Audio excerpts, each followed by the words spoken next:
Hey, this is Dr. Walker, Walker.com again. Welcome back to the channel. So before we get too far in this video, if you like this kind of content, give me a thumbs up, give me a like so I know that you like it and I continue doing what I'm doing.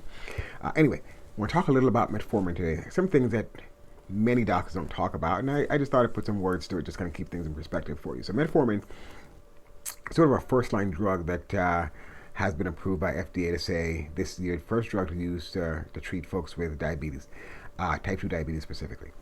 And it does so by inhibiting the amount of glucose or sugar created by your liver, also increase your sensitivity to insulin peripherally, increase your sugar uptake peripherally. So remember that glucose is pretty toxic to the system. So the body tries to get glucose out of the blood as best as it can, puts it into your cell, where it becomes less toxic to the system. So that's what it does. That's what metformin actually does for you. And from that standpoint, it's a really good thing. However, there are lots of things that it does that are not desirable, right? And some doctors will tell you this actually in your head and it's not a real thing, or if it does cause these things, it's a transient, self-limiting thing. It may last a couple of weeks and that should be it. But my experience is that when you're on metformin, a couple of things happen for folks. Number one, it causes severe sort of abdominal sort of distension, causes a lot of gas and bowel pain and bowel discomfort, lots of diarrhea.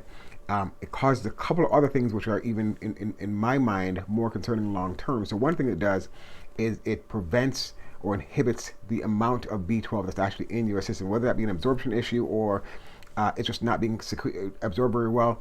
No one fully seems to understand how that actually is a problem, but one thing it does is it prevents your level of B12 from rising the way it needs to rise. The other thing it does, it prevents CoQ10 also. CoQ10 I mentioned before in a statin discussion about how CoQ10 is one of those things that actually increases the energy of the mitochondrial energy throughout your body, throughout your system, giving your system energy. So in other words, you should not feel as sluggish, right? So in other words, if you're inhibiting CoQ10, you're feeling sluggish, you're feeling malaise, you're feeling sort of just not interested in doing a lot of things.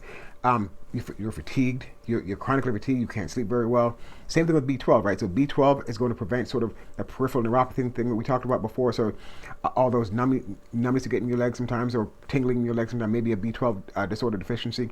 B12 also help your red blood cells carry oxygen from one spot to the next. So in other words, giving you more functionality, more energy, help you focus and think and concentrate and even sleep as well, B12. So both those arms, so the B12 arm is being diminished, CoQ10 arm is being diminished, and to make matters worse, for men, it decreases your testosterone, and so that means that you're not having drive that you typically would have drive when you're not on this medication. So B12 disorder, CoQ10 disorder, it decreases your testosterone level in your system, so you're not having drive and energy to have those desires that you wanted, before you start taking this pill. That's sort of the basic part of this this whole thing. And a lot of folks will tell you it's actually in your head. It's not really a real thing. It's something sort of made up, and it's not so bad, and it's not so this, and whatever else. And again, the whole reason they're trying to do this is trying to decrease your blood glucose levels. Now, there's typically not a whole lot of discussion about what other ways to decrease your blood sugar levels. So number one, in my mind, would be carbs, processed foods. If you can get rid of or cut down on processed foods, that significantly helps get the HbA1c down to less than 7, less than 6.5 thereabouts. Intermittent fasting would be the other thing you can try. So in other words, instead of having 3 meals, and again, a lot of those meals are probably processed foods, right? So it's a sandwich with bagel and bread and all those things. Instead of having those kinds of foods for breakfast, lunch, and dinner, have maybe 1 meal a day, so intermittent fasting. So you can choose whatever you want. So it's either a decent size lunch or decent sized late lunch, or you have dinner and no breakfast, or you have a very, very small protein based breakfast. So in other words, no bread, no pasta, not that sort of thing. Have some eggs and eggs and bacon, for example. That's a great thing to have, and then maybe a regular sized dinner at the end of the day. But there needs to be a gap between the time you had your breakfast and the time you have your dinner, so that you're having a window for intermittent fasting. So ideally, people will do it 8 hours thereabouts, have all the meals in 8 hours, and then in 16 hours they'll have nothing to eat. Some people actually, like myself, try to have most of my meals in about 4 to 6 hours, and then I have essentially the rest of the day, so between 18 and 20 hours of nothing to eat. Just giving your body a chance to utilize the glucose that's actually in your system, so you're not having to get one of those medications. Or people talk about keto as well. So keto is sort of the same thing. The whole point, though, is that all of those processed foods, all the processed carbs that you're eating needs to be significantly diminished or reduced. The other thing that seems to work just as well, in some studies, just as well, is berberine. So berberine, 500 milligrams, thereabouts, daily or twice a day, works just as well. Now, I'm not telling you to stop your metformin. I'm not telling you that at all. But what I'm asking you to do is you can ask your doctor to say, hey, I heard about this berberine thing. How do I utilize that in my plan going forward to reduce my, and to get me off of this metformin? How do I do that, right? It's a process, right? And the other thing it does, which is pretty, I forgot to mention this already, lactic acidosis is another thing that it does, which is, again, just traumatic to a lot of people. A lot of people will try it as prescribed by their doc, will try it, and they'll try it for a couple of weeks, maybe a month or two. And then because typically of the GI disorders, the GI upset, the diarrhea, the bloatedness, a lot of folks will stop taking it. Not really thinking that, the fatigue part is another huge part of it too, though, right? But a lot of folks are just thinking that it's just the way it is and it's just how it works. And so they sort of play along with that fatigue. And again, fatigue is real. It's a B12 disorder deficiency. It's a CoQ10 disorder, CoQ10 deficiency. And all those things make you not want to get off the couch. They want to make you sit and do nothing. And so some people taking metformin will increase weight, for example, because of that, because of the lack of drive to get up and go do something, go walk, go ride a bike.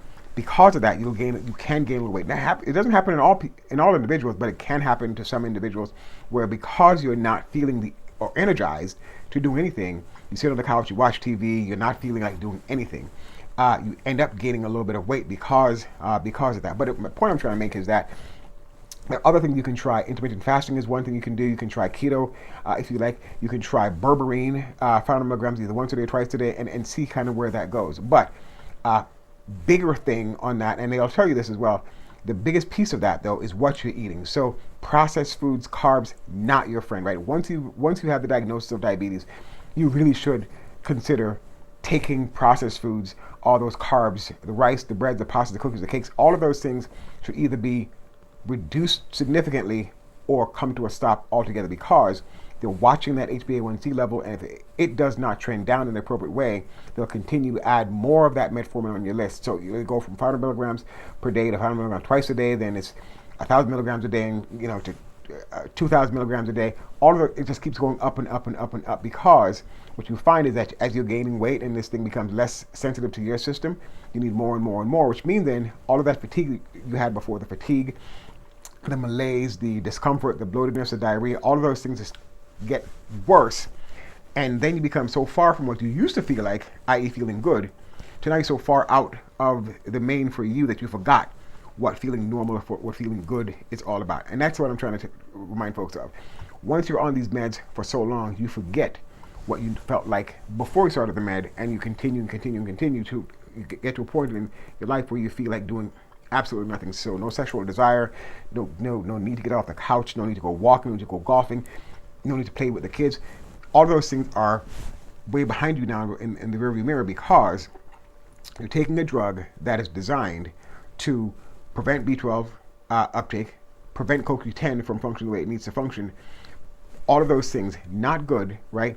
And there are other ways about it. And I say these because I don't know that many doctors sit and talk about reducing your carb, trying berberine, trying walking, trying intermittent fasting, trying reducing your carbs.